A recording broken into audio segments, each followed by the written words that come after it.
வணக்கம். இன்றைக்கி நம்ம பார்க்க போகிற சமையல் என்னென்னு பார்த்தீங்கன்னா, ஒரு 2 விதமான சைடிஷ் ரெசிபி தான் பார்க்க போகிறோம். ஃபஸ்ட்டு வந்து பீன்ஸ் வறுவல், ரெண்டாவது உருளைக்கிழங்கு வறுவல். இது ரெண்டுமே ரொம்ப சிம்பிளாகவும் இருக்கும், ரொம்ப ஈஸியாகவும் பண்ணிக்கலாம், நல்லா டேஸ்ட்டாக இருக்கும். இது சாதத்தோடு வச்சு சாப்பிட்றதுக்கு அருமையாக இருக்கும். வாங்க அது எப்படி செய்யலாங்கிறத பார்க்கலாம். எடுத்துக்கலாம். பேன் சூடானதும் ஒரு 2 சொட்டு மட்டும் எண்ணெய் விட்டுக்கலாம். ஒரு காஞ்ச மிளகாய் ஒரு 10 எடுத்திருக்கேன். இது வந்து ரொம்ப குட்டியாக இருக்குது, அதனால் 10 எடுத்திருக்கேன். இது கூடவே அரை டேபிள் ஸ்பூன் கடலைப்பருப்பு, அரை டேபிள் ஸ்பூன் உளுந்து, 1/4 டேபிள் ஸ்பூன் மிளகு, அதே மாதிரி 1/4 டேபிள் ஸ்பூன் சீரகம். இது எல்லாத்தையுமே நல்லா வறுத்துக்கலாம், வாசனை வர அளவுக்கு. ஒரு கொத்து கருவேப்பிலையில் சேர்த்துக்கலாம். இப்போ இது எல்லாமே நல்லா வறுபட்டுருச்சு. இதை ஒரு மிக்சி ஜாரில் சேர்த்துக்கலாம்.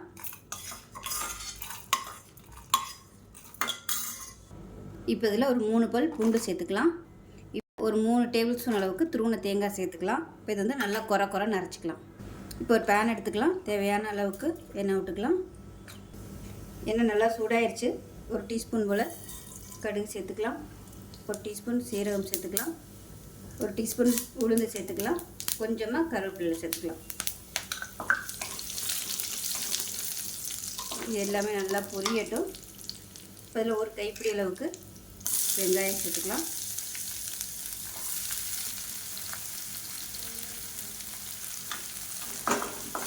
வெங்காயம் நல்லா வதங்கட்டும். வெங்காயம் இந்த அளவுக்கு வதங்கினதும் நல்லா ஒரு 150 கிராம் அளவுக்கு பீன்ஸ் பொடியாக கட் பண்ணி வச்சுருக்கேன், இது சேர்த்துக்கலாம்.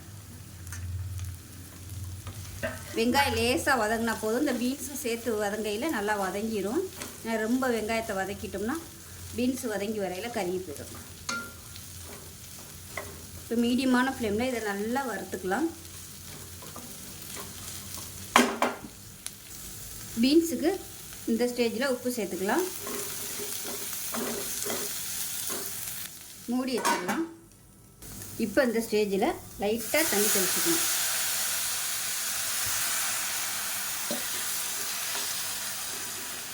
ரொம்ப தெளிக்க வேணாம், பீன்ஸ் வந்து குழஞ்சாப்பில் ஆயிரும். அதனால் லைட்டாக ஈரம் படுற மாதிரி தண்ணி தெளித்து விட்டுட்டு மூடி வச்சிடலாம்.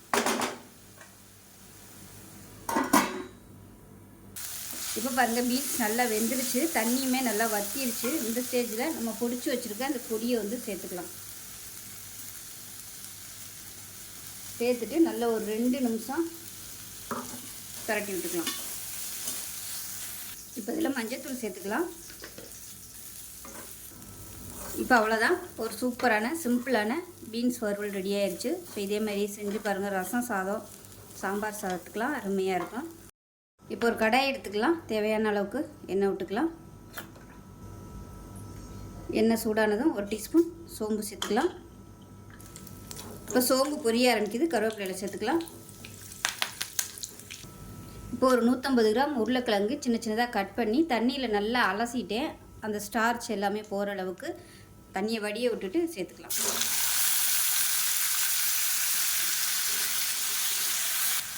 இப்போ இதில் ஒரு 1/4 டீஸ்பூன் போல் உப்பு சேர்த்துக்கலாம். உருளைக்கிழங்கு கொஞ்சம் ஓரளவுக்கு நல்லா கிறிஸ்பியாக வந்துடுச்சு. இப்போ 1/4 டீஸ்பூன் போல் மஞ்சத்தூள், 1/4 டீஸ்பூன் போல் சோம்புத்தூள் சேர்த்துக்கோங்க, நல்லா வாசனையாக இருக்கும். 1 டீஸ்பூன் ஃபுல்லாக மிளகாத்தூள், காரத்துக்கு தகுந்த மாதிரி சேர்த்து விட்டுக்கோங்க. இது கூடவே கரம் மசாலா கொஞ்சமாக சேர்த்துக்கலாம். இது விருப்பம் இருந்தால் சேர்த்துக்கோங்க. 1/4 டீஸ்பூன் போல் சேர்த்துக்கலாம்.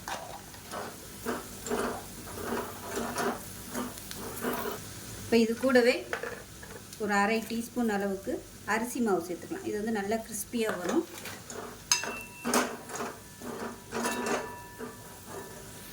இப்போ இதில் எண்ணெய் கம்மியாக இருக்குது, கொஞ்சமாக எண்ணெய் சேர்த்துக்கலாம். முதல்ல எண்ணெய் நிறைய ஊற்றிட்டோம்னா அந்த மசாலா எல்லாமே எண்ணெயிலே போயிடும்.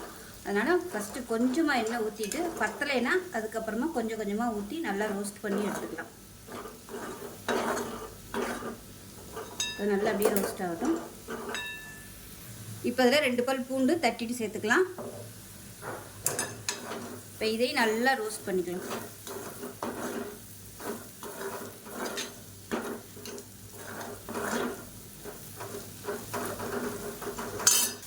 இப்போ அவ்வளோதான், சூப்பரான ரொம்ப சிம்பிளான உருளைக்கிழங்கு வறுவல் ரெடி ஆயிடுச்சு. ரசம் சாதம், சாம்பார் சாதம், தயிர் சாதத்துக்குலாம் அட்டகாசமாக இருக்கும். செஞ்சு பாருங்கள். செஞ்சு பார்த்துட்டு எப்படி வந்துச்சுங்கிறத சொல்லுங்கள். வீடியோ பிடிச்சிச்சின்னா லைக் பண்ணுங்கள், கமெண்ட் பண்ணுங்கள், சேனலை சப்ஸ்கிரைப் பண்ணுங்கள், பக்கத்தில் பெல் பட்டனையும் ப்ரெஸ் பண்ணுங்கள். நன்றி.